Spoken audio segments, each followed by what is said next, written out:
Did you see Ken? No. He's here, but then he. Yeah, he just blew through something. It was in the basement. They did like a briefing of the ESC.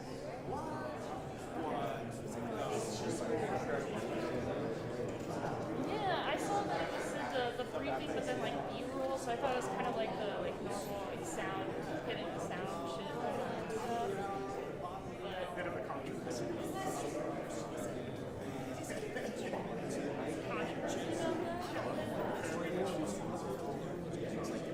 It's like how many pages you read, when you read requests, how many patients you answer.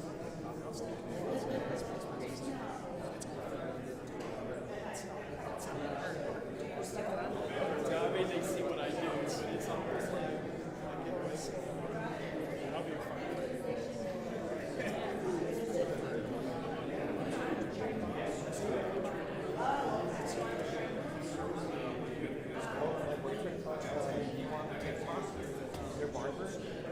Oh yeah. I Yeah.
microphone's not on.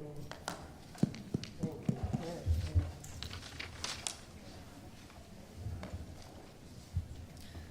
I want to thank everybody for taking time together with us here today. We just concluded a briefing provided by City of Dallas emergency personnel to update us on what happened yesterday and where we are today and where we are going forward. I'll start out by making 2 points, and that is, as we were briefed earlier, it's our understanding that what happened yesterday is the second worst rainstorm and flooding in Dallas since 1932, and the second worst on record. And so what people in the Dallas area, as well as this entire region, sustained was an extraordinary challenge. I might note that it's kind of remarkable and maybe typical Texas, that as we went through this historic rainstorm yesterday, and as we gather to visit with you about today, the sun is coming out. This is Texas. But also, being Texas means being responsive to challenges like this. And so I want to commend the mayor, as well as the entire city staff, as well as others around the entire region, for responding so prolifically to the enormous challenge that they dealt with yesterday. I have had the opportunity to speak with several officials around the region. I did speak with Fort Worth Mayor Parker to visit with her about the challenges that Fort Worth was dealing with. And she told me what Dallas told me, and that is, as of this time, they have no unmet needs. Another official that I spoke with was the mayor of Mesquite. You may know that through this entire storm so far, there's been only one reported death, and that unfortunate death occurred in Mesquite. And I wanted to visit with the mayor about it and make sure that he and his city had everything they needed to respond to the challenges that they are facing. So some facts and figures, and then I will turn it over to the mayor. In addition to talking with those other local officials, I've also visited with the FEMA administrator. One thing that happens in the aftermath of a storm like this is we work with all local jurisdictions to determine the extent to which there has been any damage, so that damage can be aggregated and then reported to FEMA to determine whether or not the state, as well as the local regions, will qualify for a federal disaster declaration, as well as any type of potential federal assistance. Also, I will add, with regard to effects across the entire region, the mayor will talk about what happened in Dallas. I will talk to some extent what happened in Dallas, but a little bit more geographically about the regions of the state of Texas that have been affected. We have more than 100 homes being damaged or impacted in some way. We also have statewide, and what the state has provided is, for one, water rescue boats and personnel. There are 11 Texas A&M Task Force Swiftwater boat squads and 1 floodwater boat squad that have been deployed, which includes 24 boats and 81 personnel. DPS has sent out tactical marine units. The Texas Parks and Wildlife has also sent out search and rescue teams and boats. In addition to that, damage assessments are being made across the entire region. Let me get into this because I want to provide you information that is very important to get out to the public. Once again, in order for the state and the region to qualify from federal assistance, the federal agencies need our damage assessments. There is a reporting system that I want to provide to you to provide to the public.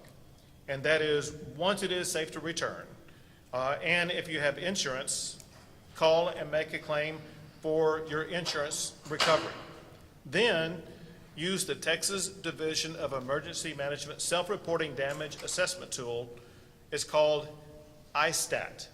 It can be found at this web address, damage.tdem.texas.gov. Once again, that is damage.tdem.texas.gov. Well, needless to say, the effect of this storm has been dramatic here in Dallas, in Fort Worth, but across multiple regions around the state of Texas. And as a result, I'm about to sign a state disaster declaration. This declaration includes 23 counties across Texas due to damaging winds and heavy rainfall, including flash flooding and river flooding. Right now, it includes 23 counties: Kemp County, Culberson, Dallas, Duval, Ellis, El Paso, Henderson, Hopkins, Hudspeth, Kaufman, Kerr, Live Oak, Marion, Montague, Navarro, Pecos, Raines, Smith, Tarrant, Upshur, Van Sant, Webb, and Wood. Importantly, additional counties may be added as the storm system works its way through the state. I will sign it at this time.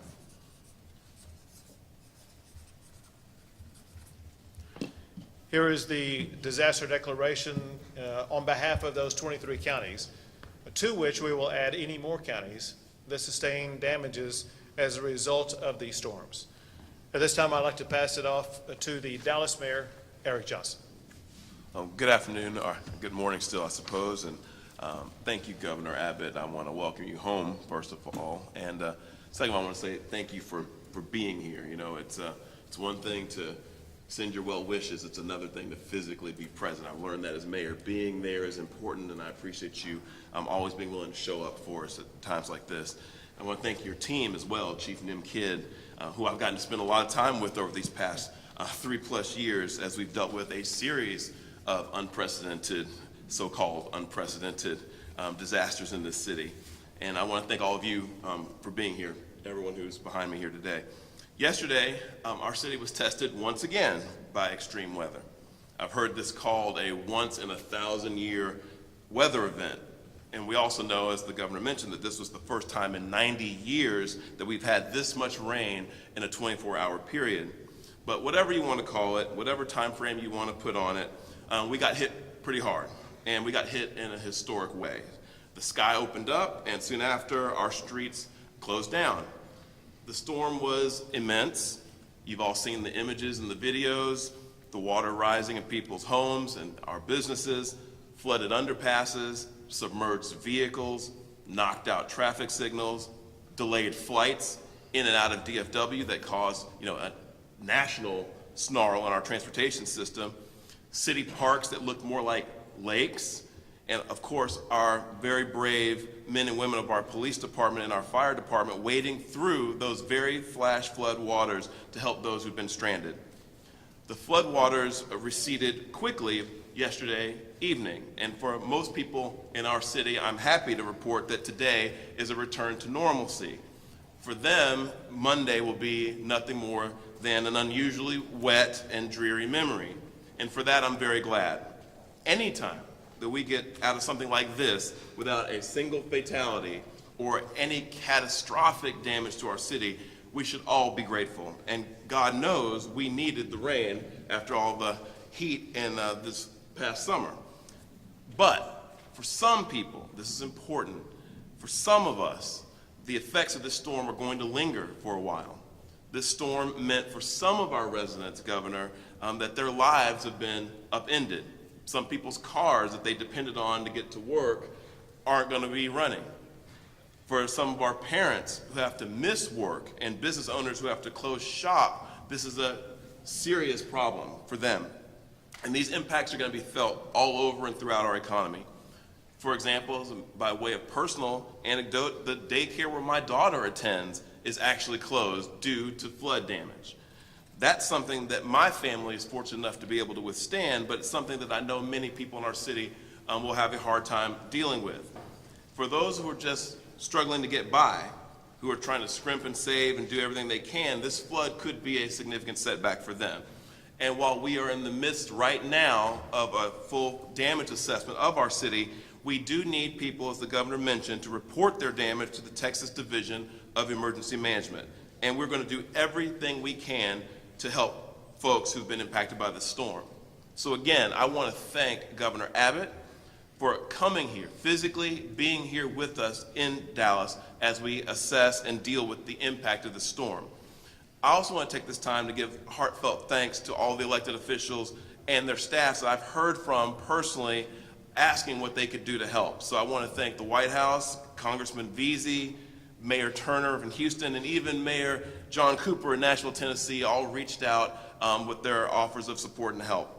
And finally, I want to say that I'm proud of our city. Once again, I'm very grateful to all of you who heeded our warnings and stayed off of our streets until it was safe to go back. I'm very, very proud of the men and women of the Dallas Police Department and Dallas Fire Rescue who, like they always do, put themselves in harm's way to help others. And I'm very, very proud of our emergency operations staff here at the city, led by Rocky Vaz, for coordinating our response to this storm. Every single time that our city has been tested, we've proven our strength, our resilience, and of course, our generosity. And we did that again this time. And we're going to continue to do that as we recover in the days and weeks ahead. So again, Governor, thank you. Welcome home. And I guess we'll open it up to questions unless there's any more We comments. got more comments. We got more comments, okay. And now Chief from Kidd, thank you. From Chief Kidd, the Chief of the Texas Division of Emergency Management. Thank you, Governor. Thank you, Mayor. You know, as a first responder and emergency manager, life safety is always our number one priority. And I cannot let this moment go by without thanking the mayor and his team for ensuring that the city has the resources in police and fire and EMS in order to be able to respond and protect. 15 inches of rain in a 5-hour period with very little advance warning will overwhelm any capability and resource. And the work that was done by the men and the women out there on the streets was second to none. I'm very grateful for them, and I'm glad that they are there for us. Second is we've appear to have passed the most dangerous part of this storm. There is still plenty of water out. I highly encourage parents to keep their kids out of floodwater and make sure that we don't get out there and start playing in floodwater. Even though we may have a little bit of a blue sky today with a little bit more rain, we still have many flood dangers that are out there that we need to be aware of. As we turn from life safety to property conservation and property protection, damage assessments will be the second most important thing on our list to accomplish over the next couple of days. In order to get federal public assistance from FEMA, our statewide needs to recognize a little under $50 million of uninsured loss to public property. From an IA perspective, the amount of homes that are damaged, the thumb rule is about 800 that don't have insurance. But as the governor said, he spoke to the FEMA administrator this morning, and she has pledged her support for anything that we can do. She can't do anything until we give her the damage assessments. That's why it's so critical that, Mayor, we be working with your team and all the cities to get that information in front of the governor as fast as we possibly can. Finally, if you were impacted by flood damages, file with your insurance company first if you have flood insurance. We'll be sharing that information as well. If you do not have flood insurance, I highly encourage you to talk to your insurance agent because flood insurance has a 30-day waiting period. And during the drought, I don't think anybody thought we needed flood insurance. You know, we're in the middle of hurricane season, and yes, they do come up this far north, and yes, we have weather patterns. So if you do not have flood insurance and have the means to do that, I highly encourage that right now. Once again, I'll mention damage at damage.tdem.texas.gov is the location for you to file your reports with us. Thank you, guys. Thank you, Chief. Now we'll take some questions. Go ahead. You have stormwater pumps here in the city. How well do you think those function? Do you think that they were just overwhelmed, or do you need more, or how do they function? Well, I think we have Dallas Water Utilities here who can speak directly to the status of the infrastructure, but I did learn in our briefing that the water that hit our city did not hit evenly. There were differences in terms of rainfall and where that rainfall occurred, and so I think that accounts for some of the difference in outcomes and where flooding occurred in our city, but I think Dallas Water Utilities can speak specifically to the infrastructure situation.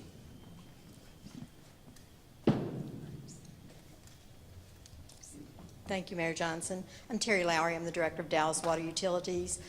Yes, exactly what the mayor said. The quantities of rainfall that fell within the time period that they fell, I don't care what kind of system we had in place, there was going to be flooding. Some of our older areas of the city with smaller infrastructure were impacted. We are doing some major improvements. We've spent almost $1 billion improving our larger infrastructure, and we're starting a capital improvement program to go out in the neighborhoods and connect all of that, which in the future will greatly help us. Ms. Lowry, while you have a microphone, is there any gauge or assessment at this point for the city of Dallas where specifically you were impacted more than other places? It seemed that it was pretty widespread across the city. The northern parts of the city did not experience as much rainfall, but along the east, down south, and across the west, there were high rainfall amounts that fell, so those obviously were the most impacted. The area around Baylor Hospital was particularly of concern. That area has flooded again and again and again. At what point does the city of Dallas say, we may have a problem? Well, the city of Dallas did that a few years ago. With the bond programs, we have been completing the Mill Creek Tunnel, and when that is in place in 2025, that will immediately alleviate the area around the tunnel and south of the tunnel, and that will improve that area. Governor Abbott, I know you went through where people should file in order to get some relief from this, but for people that are at home, how long is that process, and how long will they be waiting until they can say, okay, here's a check, I can really start fixing things? Well, it takes a while because it is a process. Again, let's start with the beginning, and that is for most individuals, whether they are a homeowner or a business owner, they typically have insurance. And so their first go-to is their insurance company, and that is something that can be turned around this week.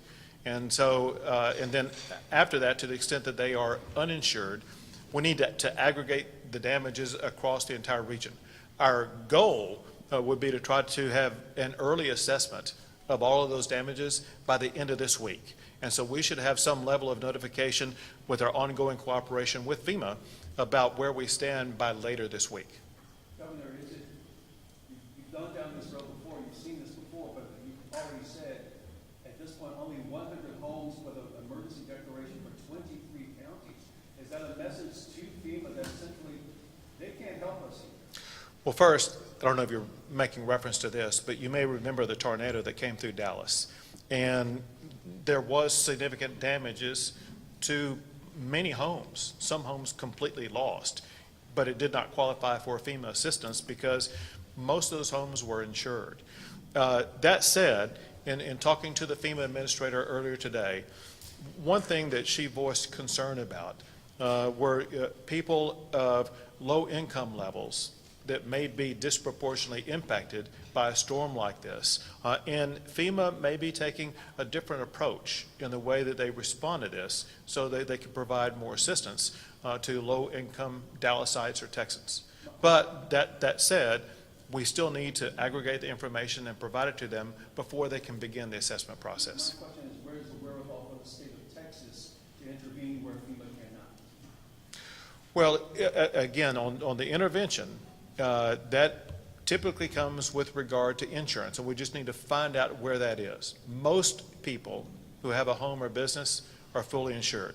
I will tell you this, and that is most governments, like cities, are self-insured, and that's a choice they make. And so they would then qualify, if it added together, for public assistance from FEMA. Mayor, the city of Dallas lost full damage of these 22 SWAT cars. This is a city that's already struggling to replace SWAT cars. How does that impact DPD? No, well, okay, we always have all the experts back here who can always go a little deeper in any of these questions that you want. But I will tell you, it certainly has an impact because we need those squad cars. We need more squad cars. That's why we've been pushing to have that added to the budget. We definitely are going to have to look at replacing those that are not able to be repaired, and we're going to have to look at the lag time that we're experiencing across fire and police in getting new vehicles. And we've been talking about what we can do to try to jump the line, so to speak, ahead of private businesses to be able to get those, because those are so important to deliver public safety. Again, I'll let someone from the police department, if they want, to speak to that directly. But no, we can't afford to lose 25 squad cars and not replace them. We would definitely need to do that. And so it's something that we'll be looking at in this budget cycle for sure. But I know John Fortune is back here and Chief Garcia are back here if they'd like to speak to it more directly. So actually, the tally is actually up to 28 cars that were damaged, that we don't know the extent of the damages are. We did our very best to get vehicles that were under routine maintenance, like oil changes and such, to get out of maintenance, to get back in service as quickly as possible. The car issue obviously is an issue that has been front and center for us, but help is on the way. The mayor, the council, with the budget process, in addition to the city manager's office, recognizes there was an issue and helps on the way with the cars. So obviously, again, losing 28 patrol vehicles is not positive, but we're going to have to do what we can, double up officers, two-person patrols, possibly more until help's on the way. But as the mayor pointed out, and also it's not just our issue. I know fire, I know our partners in fire lost apparatus as well. And we need to figure out some ways and hopefully work together with the governor and others to force some legislation that would allow for public safety vehicles to get to the front of the line. Governor, can I ask you a question about not just this event yesterday, which the mayor referred to as potentially a 1,000-year flood, catastrophic damage, heat and wildfires, and record heat this summer. A year and a half ago, as you well know, we had record freeze, a deadly freeze that killed hundreds of people. At what point ever do you ever discuss or have a conversation about the effects of climate change and their potential impact on what we're seeing? So we have constant conversations about what we categorize as extreme weather. One thing that you just articulated is that we are dealing with more extreme weather patterns. To be specific, this year it's been reported that the time period from April through the end of July was the hottest on record in the history of Texas. But to show you how we prepare for things like that, ERCOT and the PUC prepared for extreme weather.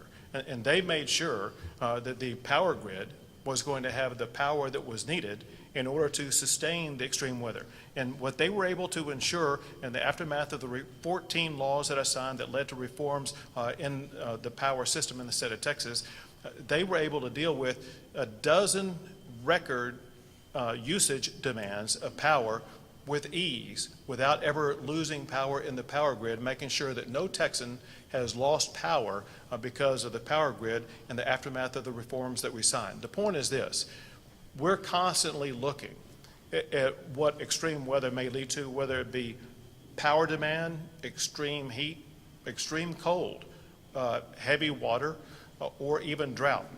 Speaking of drought as an example, we're working on ways with the Texas Water Board to make sure we will be able to more fully address the needs of people in various regions of the state of Texas in the event that we do have increased droughts going forward, as well as plugging in the increased population that we will have coming to the state of Texas. Are you concerned about climate change? We constantly focus on issues such as extreme weather, and we want to be prepared for whatever type of weather may be coming our way. Can you say climate change? Next outlet. Two more questions. I'd like to ask the mayor one thing, if I may. You referred to this a little bit, but the city's commitment to flood control, this is an enormous undertaking. It's very expensive. It takes a very long time to get it all going, and there are some really big projects on the way right now. Is there a commitment here in this city for that kind of expense and need? I think that you certainly have that commitment from me, and we're discussing right now as a council, and I don't want to speak for them, but I think that if their constituents' wishes are being reflected in their positions, I think that what constituents are wanting is for us to make sure that our city is resilient and able to withstand these weather events. And so when I was asked the question before about the infrastructure condition, the reality is we're always sort of looking at that and talking about how we're going to address the areas of our infrastructure that could use strengthening.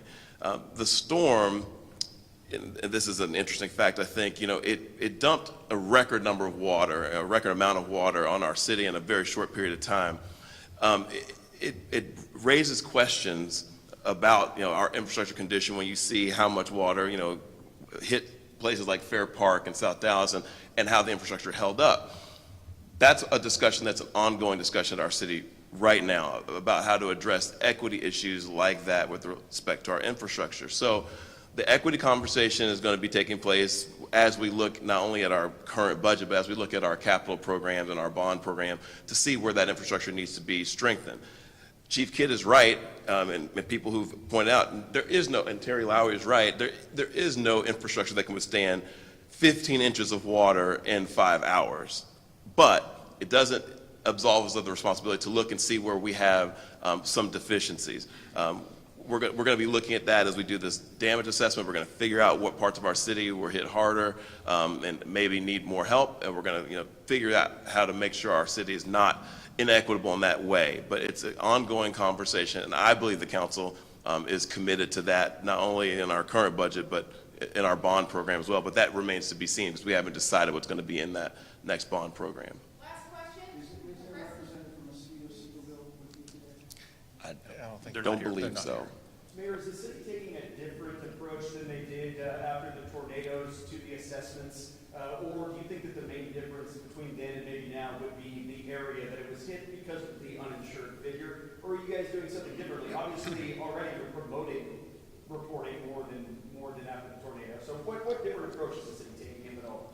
Well, I'm not sure we're promoting it any more than we did before. I think we tried very hard to make sure we got every dollar that we were entitled to last time. But I'll let Rocky, who's in charge of that process for the city, speak to how we're going to approach it. But the bottom line is we want to document every dollar of uninsured damage we possibly can to make sure we get that declaration if we're entitled to it. But I'll let Rocky speak to the specifics of the approach. No, and just echo what the mayor said. We're not doing it any differently, but there's the new tool that ISTAT was not available during that time, during the tornado. Now we have that tool, so we are promoting that more, and that's what you see.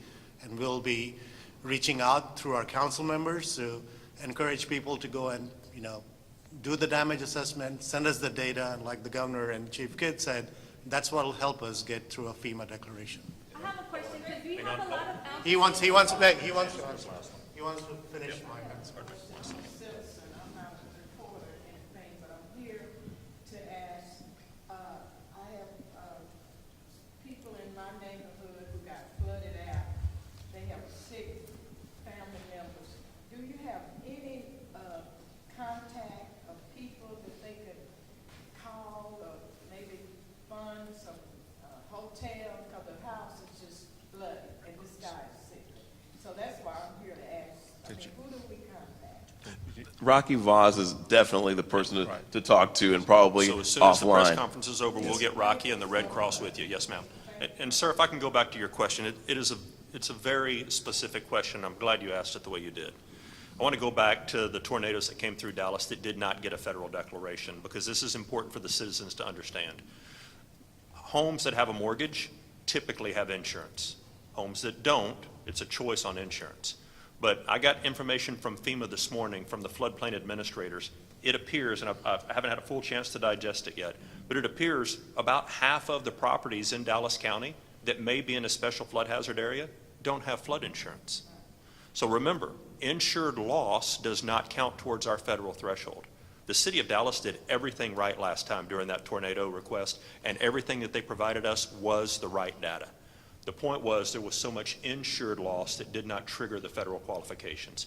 I believe this time if we see more rain and as this water moves down towards the coast and the eastern of the state, which it will, we may hit federal thresholds for a major disaster declaration through this event.